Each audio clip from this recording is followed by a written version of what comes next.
Bismillahirrahmanirrahim. Assalamualaikum warahmatullahi wabarakatuh. Alhamdulillahirabbil alamin. Wassalatu wassalamu ala asrofil anbiya'i wal mursalin wa ala alihi wa sahbihi ajmain. Amma ba'du.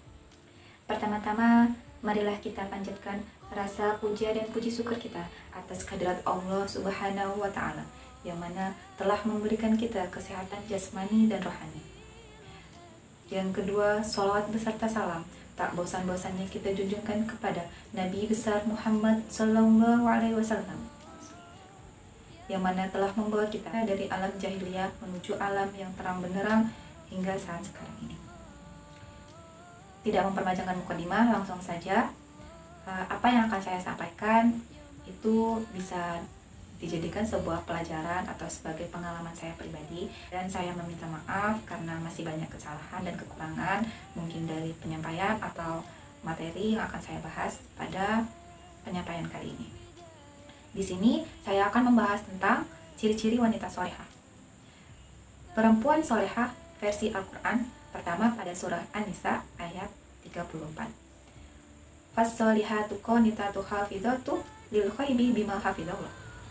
Wanita yang solehah adalah wanita yang taat kepada Allah dan menjaga ketika suaminya tidak ada.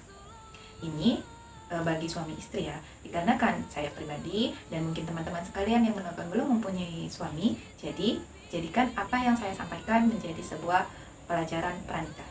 Taat kepada Allah adalah sami'na wa ata'na. Kami dengar ya Allah, kami taat ya Allah. Apapun yang Allah perintahkan kita lakukan, dan apapun yang Allah larang kita tinggalkan. Pertama, menjaga diri ketika suami tidak ada. Artinya setia. Engkau mungkin bisa setia, bisa baik ketika suami ada, tetapi belum tentu ketika suami pergi itu kita bisa setia, teman-teman sekalian. Ada pasangan muda yang mana suaminya begitu khawatir kepada sang istri. Ini perlu hati-hati. Ketika suami sudah posesif, artinya suami itu mungkin salah satu indikasinya suami tidak percaya kepada kita. Ini ada suatu ketika suami menelpon sang istri, "Ma, lagi di mana? Lagi dengan siapa? Fotoin dong." Kemudian bisa jadi nanti kalau laporan 2 menit sekali ya, atau enggak kalau misalkan ngubungin papa, nanti video call aja biar papa tahu mama lagi di mana, lagi dengan siapa. Halnya seperti ini bisa jadi suami tidak percaya kepada sang istri. Nah, bisa jadi juga suami memasang GPS di HP istrinya. Jadi kan suami bisa tahu, oh istrinya kesini gitu. Dengan dipasangnya GPS kan suami bisa melacak keberadaan istri lagi di mana. Ada 2 kemungkinan atas kejadian yang saya sebutkan tadi. Suami memang begitu khawatir kepada kita karena saking sayangnya, atau malah sebaliknya, suami tidak percaya kepada sang istri. Ciri menjadi wanita yang dirindukan oleh surganya Allah yang pertama pada surah An-Nisa ayat 34, yaitu taat kepada Allah dan menjaga diri ketika suami tidak ada di rumah. Yang kedua pada surah An-Nisa ayat 19. Ada yang tahu bunyinya seperti apa? Ya, dikarenakan saya sendiri belum hafal, jadi kita sama-sama buka Al-Quran ya. Kita lihat pada surah An-Nisa ayat 19. In karihtumuhunna fa'asa an takruhu syai'an wa yaj'alallahu fihi khairan katsiran. Ada yang tahu? Kita sebutkan artinya ya. Dan bergaulah dengan mereka secara patut. Kemudian, bila kamu tidak menyukai mereka, maka bersabarlah. Karena mungkin kamu tidak menyukai sesuatu, padahal Allah menjadikan kebaikan yang banyak kepadanya. Jadi untuk menjadi wanita yang dirindukan surganya Allah adalah sabar. Kalau nggak sabar ya udah bubar dari awal gitu. Jadi kuncinya adalah sabar. Ketika ada seseorang yang menanyakan, "Mbak, gimana sih resep pernikahan yang langgeng, yang tentrem, ayem gitu?" Dikarenakan saya pribadi belum mengalami jenjang tersebut, mungkin saya bisa memberikan nasihat. Apa itu nasihatnya? Yaitu sabar, sabar, sabar, dan sabar. Bu yang umur pernikahannya udah berpuluh-puluh tahun, itu pasti kuncinya sabar. Kalau nggak sabar, belum tentu detik ini masih sama suaminya. Banyak tuh anak-anak muda yang pernikahannya bubar. Itu kenapa? Yaitu karena dia nggak sabar. Sabar itu menjadi salah satu kunci dari sebuah pernikahan. dua orang yang dipertemukan di mana dari pengalaman hidupnya dulu mungkin yang berbeda, keluarga yang berbeda, suku yang berbeda, mungkin bisa jadi pendidikan yang berbeda. Tetapi kan dalam sebuah pasangan, kita bukan mencari sebuah persamaan dalam sebuah hubungan. Karena kita di sini bukan belajar matematika yang untuk menyelesaikan soal-soal persamaan tersebut. Di sini kita mencari di mana kita cari yang bisa saling melengkapi kekurangan yang kita miliki, dan kita juga melengkapi kekurangan dia. Dia siapa? Ya dia yang telah ditetapkan oleh Allah Subhanahu Wa Taala untuk dijadikan imam bagi wanita-wanita salehah di luar sana dan bagi yang menonton video ini. Jangan membayangkan ya siapa ya suami saya besok, calonnya siapa. Ya kita untuk saat ini kita hanya bisa berdoa semoga apa yang kita inginkan bisa dikabulkan oleh Allah Subhanahu Wa Taala. Saling melengkapi itu ketika saya cerewet, dia pendiam. Saya boros, dia hemat. Saya dingin, dia romantis. Nah, bisa seperti itu. Jadi tidak ada yang namanya percecokan di antara sebuah hubungan ketika kita saling melengkapi.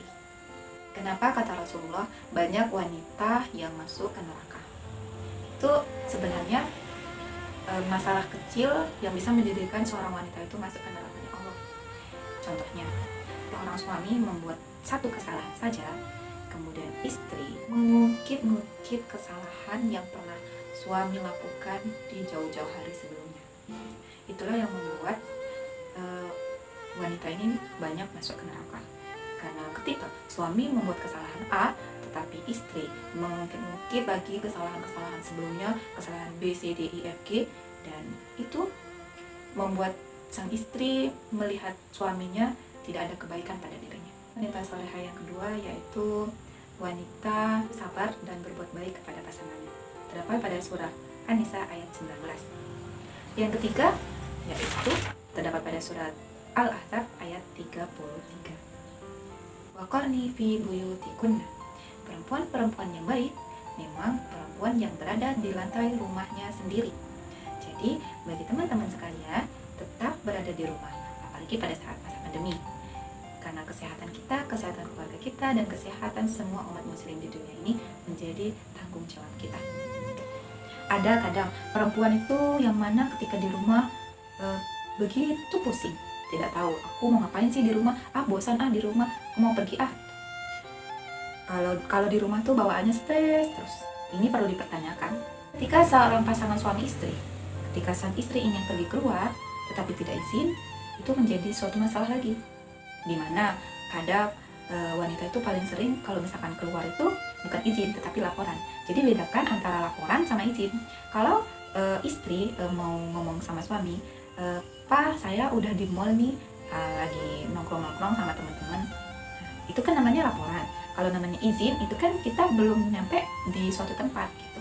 Jadi diharapkan kepada sang istri-istri kalau ketika ingin pergi keluar itu diharapkan untuk izin dulu. Jadi ketika sang istri udah nelpon seperti itu, ya nggak mungkin suaminya mau bilang nggak usah lah ini itu.